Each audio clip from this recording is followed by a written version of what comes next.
Welcome to Democracy Now!, democracynow.org, The War and Peace Report. I'm Amy Goodman. Pittsburgh, Pennsylvania is in mourning after what's being described as the deadliest anti-Semitic attack in U.S. history. On Saturday, a 46-year-old white man named Robert Bowers allegedly stormed the Tree of Life synagogue in Pittsburgh's Squirrel Hill neighborhood, yelling, "All Jews must die," as he opened fire on worshipers preparing for Shabbat services. SWAT officers arrived on the scene of carnage 20 minutes after the rampage began and detained Bowers after a shootout. Bowers had an AR-15 semi-automatic assault rifle and at least 3 handguns at the time of his arrest. The 11 victims range from 54 to 97 years old. 6 others were injured, including 4 policemen. On Sunday, some 2,500 people gathered for memorial services to pay their respects and call for healing. This is Pittsburgh Mayor Bill Peduto. I think the approach that we need to be looking at is how we take the guns, which is the common denominator of every mass shooting in America, out of the hands of those that are looking to express hatred through murder. Just before the shooting rampage, the gunman, Robert Bowers, wrote on a far-right social media site called Gab, "Highest likes to bring invaders in that kill our people. I can't sit by and watch my people get slaughtered. Screw your optics. I'm going in," he wrote. Highest refers to the Hebrew Immigrant Aid Society, a humanitarian aid nonprofit group that's provided assistance to refugees coming into the United States for more than 130 years. Just last month, Highest condemned President Trump for capping the number of refugees allowed into the U.S. this year at just 30,000, writing, "President Trump has once again betrayed America's history and global leadership in providing safe haven for innocent human beings fleeing violence and persecution," unquote. On Saturday, President Trump said the shooter should face the death penalty and claimed if there'd been armed guards inside the synagogue, the results would have been different. Little to do with it if you take a look. If they had protection inside, the results would have been far better. This is a dispute that will always exist, I suspect. But if they had some kind of a protection inside the temple, maybe it could have been a very much different situation. They didn't. A group of Jewish leaders has told the president that he is no longer welcome in Pittsburgh until he denounces white nationalism. 11 members of the Pittsburgh affiliate of Bend the Ark, a Jewish partnership for justice, wrote the letter to Trump that reads in part, "Our Jewish community is not the only group you have targeted. You have also deliberately undermined the safety of people of color, Muslims, LGBTQ people, and people with disabilities. Yesterday's massacre is not the first act of terror you incited against a minority group in our country." Their letter came after Trump cheered on a group of young black Republican leaders at the White House East Room on Friday as they wore MAGA hats and shouted "Soros" and "Lock him up." It was a reference to George Soros, the billionaire financier, liberal philanthropist who's a frequent target both of Republicans and neo-Nazi groups. Soros is Jewish. He survived the Nazi occupation of Hungary before becoming an advocate for refugee rights. This is President Trump at that White House East Room event on Friday. They're called globalists. They like the globe. I like the globe, too. But we have to take care of our people. We have to. Globalists. Come on. Meanwhile, the Fox Business Network has pulled an episode of the Lou Dobbs Tonight program after a member of the right-wing organization Judicial Watch made anti-Semitic remarks attacking George Soros.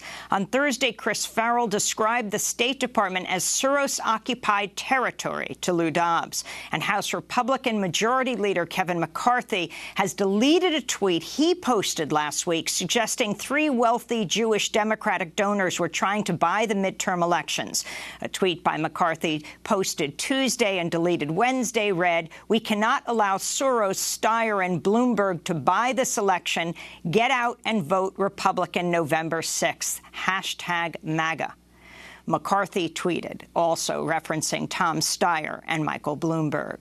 In Jeffersontown, Kentucky, a white man arrested for shooting and killing 2 African-American customers at a grocery store last Wednesday was seen unsuccessfully trying to enter a predominantly black church shortly before his shooting rampage. Police say 51-year-old Gregory Bush was captured on a surveillance camera trying to force open the doors of the First Baptist Church of Jeffersontown for several minutes before turning his attention instead to a nearby Kroger supermarket, where he killed 2 African-Americans, Maurice Stallard and Vicki Lee Jones. Bush reportedly stopped shooting after he was confronted by an armed bystander, Ed Harrell, in the parking lot outside the supermarket. This is Harrell's son, Steve Zinninger, speaking with a local NBC affiliate.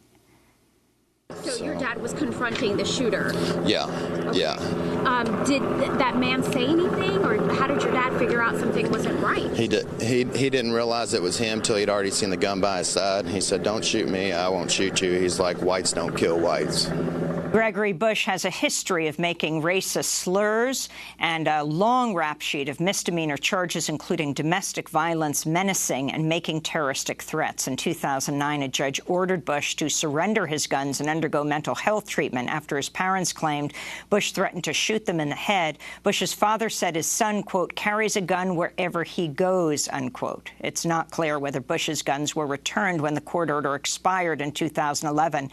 Gregory Bush will face 2 counts of murder and 10 counts of wanton endangerment at a court hearing scheduled for November. Prosecutors are investigating the murders as a possible hate crime.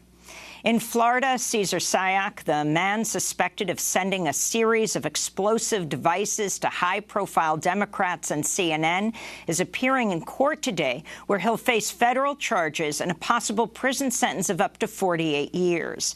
Sayaka is a 56-year-old white man from Aventura, Florida. He was picked up Friday after investigators tracked him down thanks to fingerprints left on one of the bomb packages. On Friday, authorities intercepted more suspicious packages destined for California Senator Kamala Harris, billionaire donor Tom Steyer, and New Jersey Senator Cory Booker, bringing the total to at least 14 packages. Sayaka, who was working as a DJ at a strip club, was active on social media, praising Trump and attacking his political opponents, including those targeted by his mail bombs. Sayak's social media post showed him at rallies wearing a Make America Great Again hat. His Twitter account was previously reported to the company after he made threats to a political commentator, but no action was taken. The Intercept is reporting Sayak's home was foreclosed in January of 2009 by IndyMac Bank, a failed bank which 2 months later was renamed One West Bank and taken over by Steven Mnuchin, the current U.S. Treasury Secretary. Investigators believe Sayaka was living in his van where he built the bomb devices. His van is covered in pro-Trump and Pence stickers, as well as images of prominent Democrats with crosshairs over them. The images include Hillary Clinton, one of the targets, filmmaker Michael Moore. An outtake from Moore's recent film, Fahrenheit 11/9, shows Sayaka at a Trump 2020 rally last year.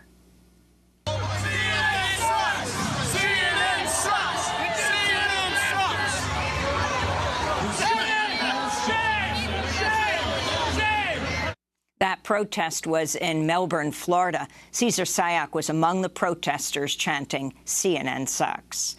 In Brazil, far-right candidate Jair Bolsonaro won a sweeping victory in a presidential runoff election Sunday, marking the most radical political shift in the country since military rule ended more than 30 years ago. Bolsonaro defeated rival Fernando Haddad of the leftist Workers' Party by a margin of 55 to 45%. Bolsonaro is a former army officer with a history of making racist, misogynistic, and homophobic comments. He's praised Brazil's former military dictatorship, spoken in favor of torture, and threatened to destroy, imprison, or banish his political opponents. Bolsonaro has also encouraged police to kill suspected drug dealers and once told a female lawmaker she was too ugly to rape. Environmentalists warn Bolsonaro will speed catastrophic climate change by opening up vast swaths of the Amazon to agribusiness giants who will replace rainforests with fields of soybeans, corn, and sugarcane. Bolsonaro's election was met with dismay by thousands of protesters who poured into the streets of Sao Paulo and other cities in Brazil and were met by riot police after the results were announced.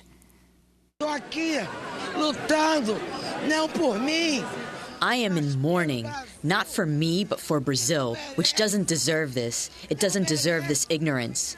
The Brazilian people are ignorant. Brazil owes a lot to Lula. Later in the broadcast, we'll go to Rio de Janeiro to speak with Pulitzer Prize-winning journalist Glenn Greenwald about the rise of Jair Bolsonaro and what he means for democracy in Brazil.